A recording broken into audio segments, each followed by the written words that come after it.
you feel that your message, apparent message of love that you brought back from Islam is the real reason they're after you, because you're not hating as hard as they want you to? Well, I never did hate anybody hard. But I do know that when I wrote that letter saying that there were white people in Mecca, it shook up a lot of Muslims, because most of the Muslims who follow Mr. Muhammad absolutely believed that it was impossible, physically impossible, I should say divinely impossible, for a white person to go to Mecca. And my trip there shattered that image, or that misconcept. Anyone call you directly, Malcom?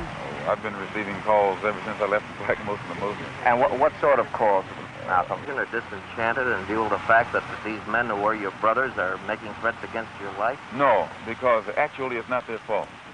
Most of them, now Joseph and the officials, they have a knowledge of what it's all about. But the rank-and-file Muslim brother does not know what it's all about.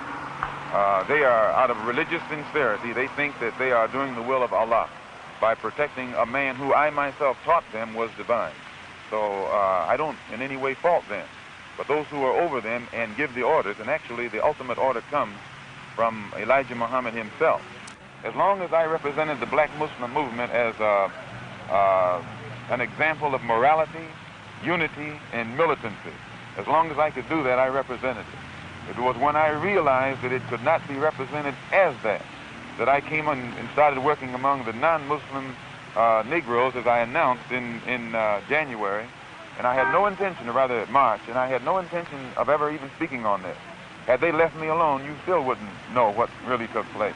Why are they threatening your life? Well, primarily because they're afraid that I will tell the real reason that that I'm out of the Black Muslim movement, which I never told. I kept to myself.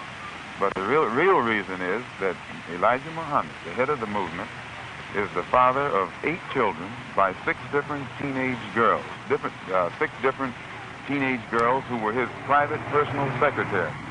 The one who first made me aware of this was Wallace Muhammad, Mr. Muhammad's son.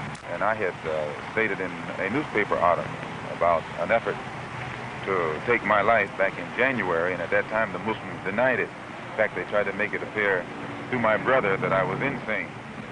But on a program in Chicago called Hotline, that's moderated by Wesley South, John Ali, the national secretary, admitted, I think it was Wednesday or Thursday, one of these days last week, that they absolutely were going to kill me. What steps will you take to protect yourself from this threat? I take no steps. I have a rifle. If anybody comes to my house without a good reason, I intend to try and use it, and that's all.